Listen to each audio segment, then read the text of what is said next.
जय श्री कृष्ण दोस्तों। माता पिता के बुरे कर्मों का फल उनकी संतान को भोगना पड़ता है।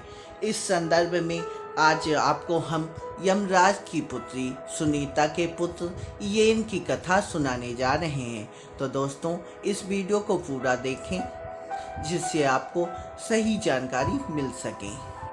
सुनीता मृत्यु देवता यमराज की पुत्री थी। माता पिता के लाड प्यार में वह उद्दंड हो गई थी। वह देखती थी कि उसके पिता पापियों को दंड देते रहते हैं। वह पाप और पुण्य के बीच में अंतर नहीं समझती थी, इसलिए खेल खेल में किसी भी अच्छे कार्य में बाधा डालती और किसी को अकारण मारने लगती थी। ऐसे उद्दंडतापूर्वक कार्य करके वह बहुत खुश हो जाती थी। एक दिन सुनीता एक गंधर्व कुमार को, जो अपनी आराधना में योग मुद्रा में बैठा हुआ था, अकारण ही कोड़े मारने लगी। गंधर्व कुमार को पीड़ा से छटपटाता देख वह खुशी से उछल पड़ती। वह उसे खेल समझती। इस प्रकार की अपनी करतूत वह अपने पिता को बताती। पिता उसकी इस उद्दंडता को बाल सुलभ खेल समझकर चुप रह जाते थे। ना तो सुनीता को ऐसा करने से रोकते न समझाते। बहुत दिनों तक ऐसा चलता रहा। एक दिन फिर उस गंधर्व कुमार को जब पूजा पाठ कर रहा था, सुनीता ने उसको मारना शुरू कर दिया। जब असहनीय हो गया तो क्रोध में आकर उसने श्राप दे दिया कि तू धर्मराज की बेटी है, तेरा विवाह एक ऋषि पुत्र से होगा, तेरी एक योग्य संतान भी होगी, पर तेरे इन दुष्ट कर्मों का अंश उसमें व्याप्त रहेगा। सुनीता ने यह बात अपने पिता को बताई। अब धर्मराज को लगा कि उन्होंने बड़ी भूल कर दी है। संतान की आदत और स्वभाव पर ध्यान न देकर उसे भले बुरे का ज्ञान नहीं दिया, फलस्वरूप उसे श्राप मिला है। पर अब वह भी समझ चुके थे कि हाथ से समय निकल चुका है। वह बोले, बेटी, निर्दोष तपस्वी को पीटकर तुमने अच्छा काम नहीं किया है। बुरे कर्मों के करने के कारण तुम्हें यह श्राप मिला है। अब भी संभल जाओ और अच्छे काम में मन लगाओ। समय बीतता गया। कन्या बड़ी हुई तो उसके विवाह की चिंता हुई।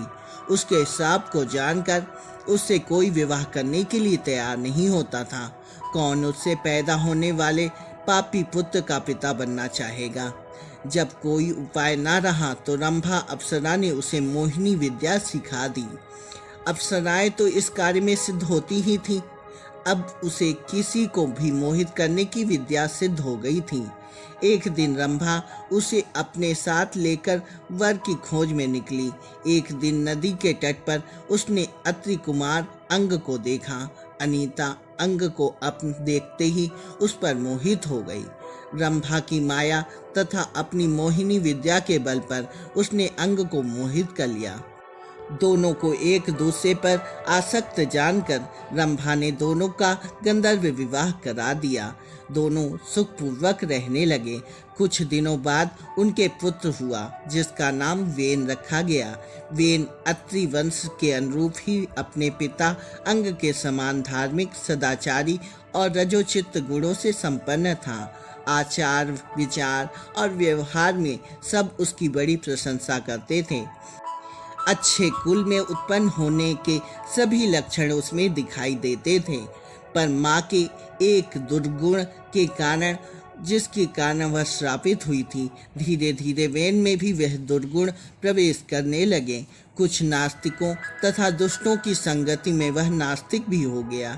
ईश्वर, वेद, पुराण, शास्त्र आदि उसे झूठ लगने लगे।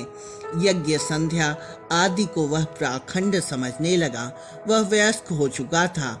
अपने माता पिता का कहना वह नहीं मानता था। राजकाज में भी उसका हस्तक्षेप इतना बढ़ गया था कि पिता अंग असहाय हो गए थे।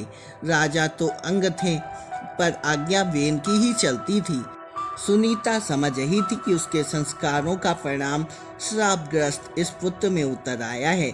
उसके हठ तथा उद्दंडता पर किसी का वश नहीं था, सब विवश थे। वेन के इन कर्मों से प्रजा दुखी रहने लगी। महाराज अंग को अपयश मिलने लगा। जब सब प्रकार से वेन को समझाकर हार गए तो अपयश से बचने के लिए एक दिन निराश होकर अंग ने चुपके से घर को त्याग दिया। राजा के बिना अराजकता और बढ़ी। ऋषियों ने अंग पुत्र वेन को राजा बनाया और समझाया, तुम्हारे दुष्कर्मों से दुखी होकर तुम्हारे पिता ने राज त्याग दिया है। अब तुम अपने राजकीय उत्तरदायित्व को समझो और सत्कार कर प्रजा को सुख दो। पर वेन राजा बनकर तो और मदमस्त होकर अहंकारी हो गया। बोला, आप लोग मुझे ज्ञान मत दीजिए, मैं स्वयं ज्ञानी हूँ। ईश्वर, धर्म, शास्त्र आदि सब मेरे आदेश से ही स्थापित होंगे। मेरी ही आज्ञा धर्म होगी, शास्त्र वचन होगा। आप लोग मेरी ही आज्ञा के अनुसार चलिए। मुझे ही ईश्वर, धर्म और शास्त्र की छाया मुझ में ही देखिए। ऐसे विचार वाले वेन के कार्यों से देश में अराजकता और बढ़ी। सारे धार्मिक कार्य और सत्कार बंद हो गए। प्रजा की सुरक्षा नहीं रह गई। दुष्ट लोगों का बोलबाला हो गया। धार्मिक कार्य बंद हो गए। हर चीज का अंत तो होता ही है। पाप का घड़ा जब भर जाता है तो ऋषि मुनियों तथा प्रजाजनों ने विद्रोह कर दिया। वेन को पकड़ लिया और उसे प्रताड़ित कर राजा के पद से हटा दिया। सत्ता के छिन जाने पर वह असहाय हो गया। अब वह दूसरों की दया पर निर्भर रहने लगा। ऋषियों ने प्रजा से परामर्श कर उसके पुत्र पृथु को राजा के पद पर प्रतिष्ठित कर दिया। वेन जंगल में चला गया। निश्चय ही अच्छे कुल परिवार का व्यक्ति भी कुसंगति के कारण अपनी मर्यादा भूलकर कुमार्ग पर हो जाता है।